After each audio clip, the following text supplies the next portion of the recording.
வணக்கம். திருமணம் எவ்வாறு சொர்க்கத்தில் நிச்சயிக்கப்படுகின்றதோ அதே போலதான் விவாகரத்தும் சொர்க்கத்தில் தான் நிச்சயிக்கப்படுகின்றது. ஒரு திருமணத்தை நடாத்த சமூகம் எவ்வாறு உறுதுணையாக இருக்கின்றதோ அதே போல இந்த விவாகரத்து நடைபெறுவதற்கும் இந்த சமூகம் ஒரு முக்கிய காரணமாக அமைகின்றது. ஆண் இந்த சமூகத்தில் ஒரு மேல் நிலையில் காணப்படுவதால், அதாவது சிறு பராயத்திலிருந்தே ஒரு ஆண் குழந்தையையும் பெண் குழந்தையையும் வளர்க்கும் போது ஆண் குழந்தைக்கு முக்கியத்துவம் கொடுத்து வளர்க்கப்படுவதும், வீட்டில் மனைவியானவள் தனது கணவனுக்கு, அதாவது தாயானவள் தந்தைக்கு மிகவும் முக்கியத்துவம் கொடுத்து ஒரு சேவை செய்பவளாக அவள் காணப்படுவதும் இந்த ஆண் பெண்ணையும் விட ஒரு அதாவது கணவன் ஒரு முக்கியமான இடத்தில் இருக்க வேண்டிய ஒரு கட்டாயத்துக்குள்ளாக உட்படுகின்றார். ஆகவே திருமணமான இந்த கணவன் மனைவி இவர்கள் சமூகம் அல்லது அவர்களுடைய குடும்பத்தில் எவ்வாறு அவர்களது பெற்றோர்கள் அவர்களுடைய குடும்பத்தில் நடாத்தப்பட்டார்களோ அதே போல அவர்களும் தமது வாழ்க்கையை அமைக்க முற்படும் போது உண்மையிலேயே மிகவும் கஷ்டமான நிலையில் இந்த விவாகரத்துக்கள் நடைபெறுகின்றது.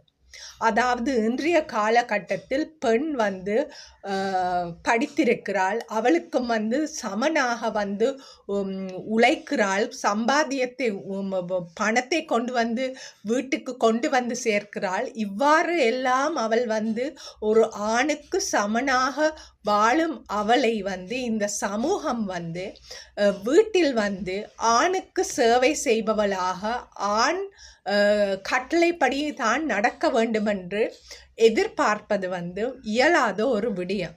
ஆகவே இந்த இயலாத விடயம் ஏற்படும் போது அந்த திருமண பந்தமானது விவாகரத்தாக நடந்து முடிகின்றது. அடுத்த விடயம் எமது சமூகத்தில் உணர்ச்சிகளை வெளிப்படுத்துவதற்கான வாய்ப்புகள் மிகவுமே இல்லை. ஒரு ஆண் குழந்தை சிறு பராயத்திலிருந்தே அவன் அழும்போது ஆண் நீ அழக்கூடாது என்று சொல்லி வளர்த்த ஒரு சமூகம். ஆகவே ஒரு ஆண் திருமணம் முடித்து ஒரு தந்தையாக வந்தாலும் அவனது உணர்ச்சிகள், விசேடமாக கவலைகள், வேதனைகள் எல்லாவற்றையும் அவன் உள்ளுக்குள்ளே அடக்கி வைத்திருக்கின்ற ஒருவனாக இருக்கின்றான். அந்த சோகமானது கண்ணீராக வெளிப்பட வேண்டிய அந்த விடயமானது பல வீடுகளில் கோபமாக வெளிப்படுகின்றது. ஆகவே இந்த கோபத்துக்கு ஒரு முக்கிய காரணமாக அமைவது நாங்கள் எங்கள் உணர்ச்சிகளை அடக்கி வைத்திருப்பதும், ஆணுக்கு அழுவதற்கு சுதந்திரம் கொடுக்காமல் இருப்பதும் ஒரு காரணமாக இருக்கின்றது. அதே நேரம் பெண்கள் நாங்கள் கோபப்படும் போது அது ஒரு தவறான விடயமாக கருதப்படுகின்றது. ஆகவே பல பெண்கள் தமது கோபத்தை அழுகையாகத்தான் வெளிப்படுத்துகிறார்கள். எதற்கெடுத்தாலும் அழுவார்கள், குளறுவார்கள். ஏனென்று சொன்னால் அவர்களுக்கு கோபத்தை வெளிப்படுத்துவதற்குரிய வாய்ப்பையே இந்த சமுதாயம் கொடுக்கவில்லை.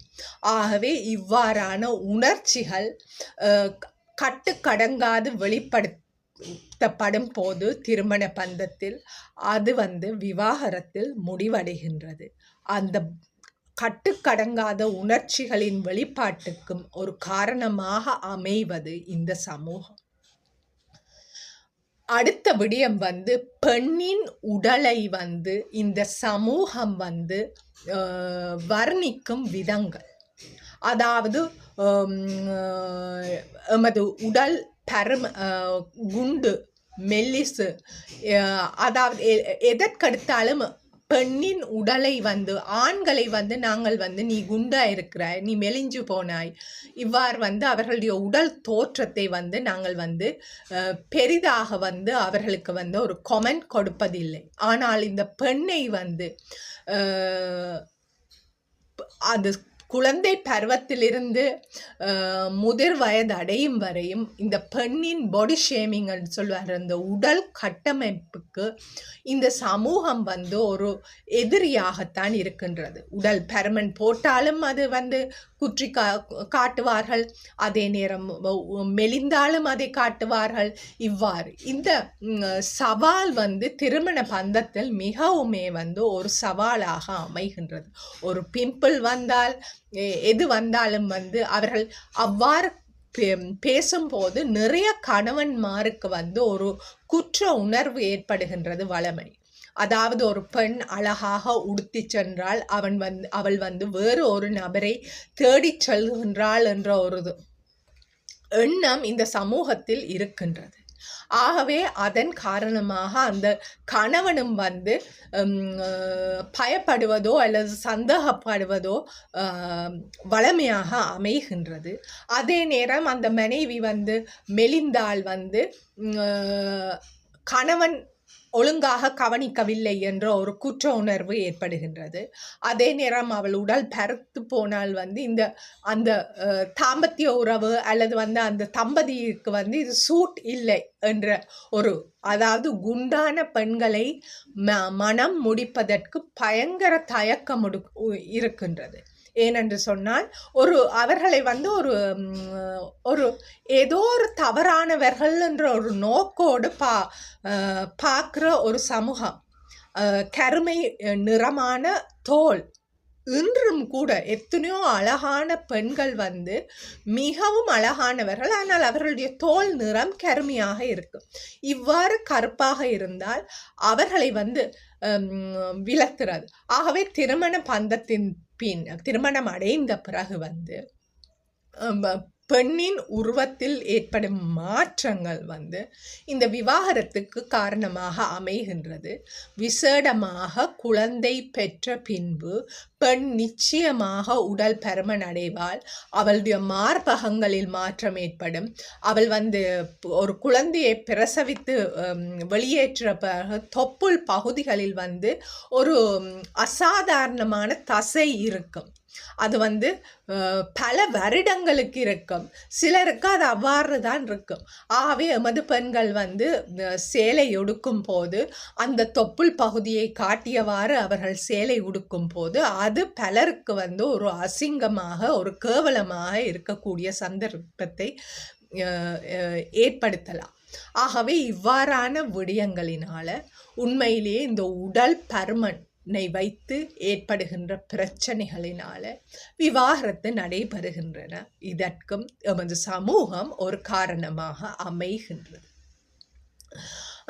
அடுத்த விடயம் வந்து ஒரு பெண் குழந்தைக்கு வந்து நாங்கள் வந்து முடியாது, மாட்டேன், இல்லை என்று மறுக்க சொல்லி கொடுப்பதில்லை. தலையாட்டும் பொன்மை போல அவள் வந்து தனது தாய் தந்தைக்கு, சகோதரங்களுக்கு, ஆண்கள் யாவருக்கும் எப்பவுமே வந்து தனது நிஜத்தை வெளிப்படுத்த தெரியாதவளாக வளர்வது வந்து ஒரு காரணமாக அமைகின்றது. ஏனென்று சொன்னால் அவள் திருமண பந்தத்தில் வந்த பிறகு அவளுக்கு திடீரென்று வந்து மாட்டேன், முடியாது, என்னால் இயலாது என்று சொல்ல தெரியாது. இதனால் வந்து அவள் வந்து களைத்து போகின்றாள். ஈவன் தாம்பத்திய உறவுகளில் கூட நிறைய பெண்கள் வந்து மிகவுமே வந்து கடின உழைப்பு, கஷ்டமான குழந்தைகள் பராமரிப்பு இவற்றின் மத்தியிலும் தமது நேரத்தை தம்மை வந்து இந்த தாம்பத்திய உறவில் ஈடுபடுத்துவதற்கு காரணமாக இருப்பது அவர்களுக்கு வந்து மாட்டேன், முடியாது என்று சொல்ல தெரியாமல் இருப்பது. இறுதியில் இதை வந்து தொடர்ந்து செய்யும் போது அதை வந்து பேர்ன் அவுட் என்று சொல்லுவோம். அதாவது ஒரு கட்டத்துக்கு பிறகு என்னால் முடியாது, இனியும் என்னால் வந்து ஓம் என்று சொல்லி என்னால் இருக்க முடியாது என்று சொல்லி அந்த பெண் வந்து கொதித்தெளிந்து விவாகரத்துக்கூடாக பயணிக்கிறவளாக இருக்கின்றாள். ஆகவே இந்த பெண் குழந்தைகளுக்கு நாங்கள் வந்து அவளுடைய உணர்ச்சிகளை, அவளுடைய கருத்துக்களை, அவளுடைய விருப்பங்களை வெளிப்படுத்துவதற்குரிய வாய்ப்புகளை கொடுத்து அவள் ஒரு சாதாரண நிலையில் அவள் எல்லாவற்றையும் மனப்பூர்வமாக தெரிவித்துக் கொள்வாளானால் அவள் ஒரு சந்தோஷமான வாழ்க்கையை வாழ முடியும். ஆனால் அவ்வாறு அவளால் தன்னுடைய தான் எதை தனக்கு எது சரியாக படுகின்றதோ அதை வெளிப்படையாக கதைக்கக்கூடிய அவளுக்கு சந்தர்ப்பம் இல்லாவிடில் அதுவும் வந்து விவாகரத்துக்கு ஒரு முக்கிய காரணமாக அமைகின்றது. மற்றது வந்து எமது சமூகத்தில் வந்து நாங்கள் வந்து விவாகரத்தை கொண்டாடுவதில்லை.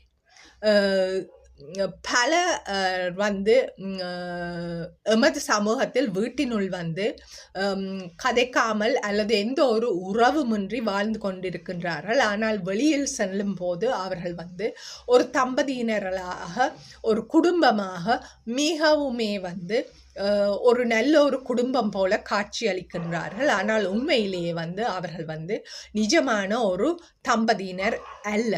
ஆகவே இவ்வாறான காரணத்தினால வந்து ஸ்ரீலங்கா நாட்டில் விவாகரத்து ஒரு வீதத்துக்கு குறைவாக அமைகின்றது. ஆனால் நிச்சயமாக சந்தோஷமான தம்பதியினர் இருக்கின்றார்கள் என்று கேட்டால் அது மிகவுமே குறைவாகத்தான் இருக்கின்றார்கள். பலர் வந்து அவர்கள் வந்து ஒரு பேச்சும் மூச்சும் இல்லாமல் அல்லது எந்த ஒரு தொடர்பும் இல்லாமல் ஒரே வீட்டில் இருப்பவர்களாக இருக்கின்றார்கள். அண்மையில் ஒரு பெண்ணை சந்தித்த போது அவர் கூறினார், தானும் தனது கணவனும் பேசுவதில்லை, ஆனால் தமது குழந்தை வந்து தமக்கிடையாக ஒரே கட்டிலில் படுத்து எழும்புகின்றது. அவர்கள் வந்து ஒரே கட்டிலில் தான் படுத்து எழும்புகிறார்கள்.